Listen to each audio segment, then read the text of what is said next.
I feel like the majority of people over the past week have just been glued to their TV screens. I mean, we've had arguably the most divisive election America have ever had in their history, and there may be a cure for COVID or a vaccine for COVID on the horizon that's got everyone excited. I feel like everyone's been so captivated by that, albeit incredibly important things, but no one seems to have noticed that Netflix just randomly dropped a brand new SpongeBob SquarePants movie. Also, I gotta give a massive shout out to CNN reporter John King, him and his little touchscreen map tapping away at the states. I was hooked.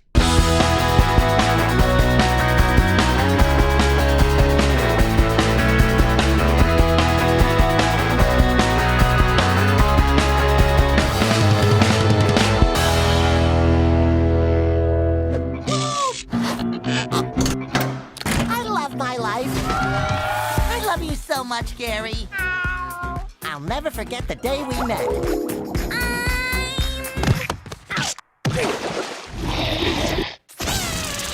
Ready! Hello, little snail. What's your name? Gary, huh? Do you want to be friends? Me too. How's it going, guys? Welcome back to another episode of Luke's Reviews, and on today's video I will be taking a trip to Bikini Bottom for a brand new adventure of a film that is currently available for you to watch on Netflix, and that is the SpongeBob movie, Sponge on the Run. Here is my best attempt to try and explain the plot of this film. SpongeBob is happily cracking on with life as a Krabby Patty fry cook until his best friend and pet, Gary the Snail, is kidnapped by Poseidon to be used as a face moisturizer. SpongeBob and other best friend Patrick team up to save Gary and return home. Oh, okay. This shouldn't piss off many SpongeBob fans.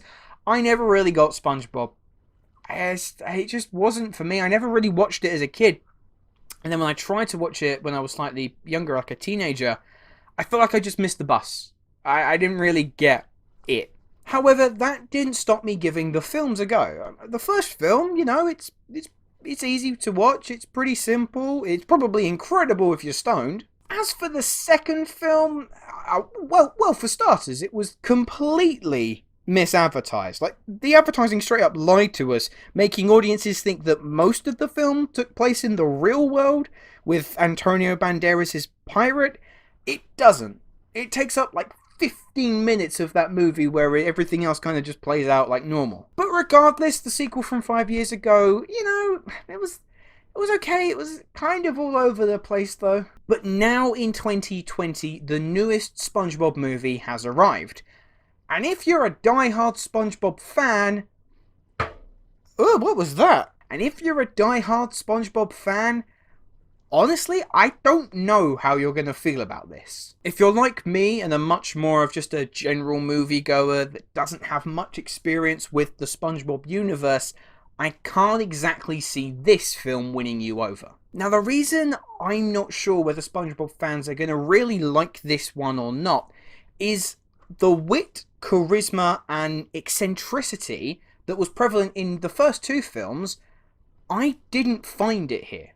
Instead, it kind of plays out just like a generic, well, more appropriately, a subpar Nickelodeon animation. There's very little uniqueness on show here. All of those crazy, outrageous moments that the first two films kind of reveled in, I didn't find them to be as earnest here. Like, there's a dance sequence featuring zombie cowboys and Snoop Dogg that goes on for way too long. Keanu Reeves rocks up as a tumbleweed named Sage, who is a philosophical advisor for SpongeBob and Patrick. Yes, it's a bit bizarre and it's a little bit weird, but it's not creative. To give the film some credit, however, the voice cast all smash it out of the park. The main voice actors are all back playing the characters that SpongeBob fans, and I think anyone who is at least aware of SpongeBob will probably know and recognise. Whereas some of the other films, they kind of shone a light more on some of the supporting characters, like Plankton and Mr. Krabs, this one very much feels like SpongeBob's movie. Some other voices that you may or may not recognise, you've got Matt Berry as a very vain Poseidon, and Awkwafina plays kind of like a computer robot that has genuinely got quite a few chuckles out of me. One aspect that I found wholly unnecessary this time round though was the new animation style. They're doing this kind of 3D CGI, almost stop motion-y animation style that just doesn't work for a property like SpongeBob. It just didn't look right. SpongeBob, I believe, thrives on a simplistic aesthetic and then bolstered by creative and imaginative storytelling. At the end of the day, I found that Sponge on the Run had neither. It went for an animation style that looked out of place and a story that distinctively lacked a creative spark and its iconic wit that can wind up making you laugh at people terrified of a bald head. Bald! Bald! Bald! Personally, this did very little for me. If you're a parent trying to entertain your kids whilst we're all stuck indoors for lockdown 2.0, honestly, there are better options available. So overall, I'm going to give the SpongeBob movie Sponge on the Run a 4 out of 10. Anyway guys, those are my thoughts on the SpongeBob movie Sponge on the Run. Let me know, have you had a chance to see it yet? I believe it's only come out in a very small amount of countries. I don't think it's quite made it over to America yet, so understandably, I know that some people might not have had a chance to see it. If you haven't had a chance to see it, are you looking forward to it? And my question to you, of all the plethora of SpongeBob characters that there are, I want to know who is your personal favourite. Me, and again, I understand that I've got a very limited experience with SpongeBob SquarePants, I would have to say Plankton, purely due to the fact that I think I resonate with him on a very personal level. I'm always grouchy. I'm always trying to find the formula for life successes.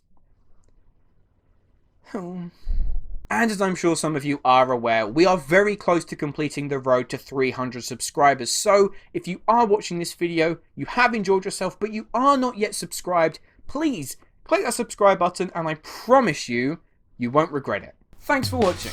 If you have enjoyed this video and you'd like to see more, please make sure that you click that like button and subscribe to the channel if you haven't already. All the links to my social media accounts, my Facebook, Twitter, Instagram and my letterbox are all in the description below. And if you haven't liked the video, what are you still doing here?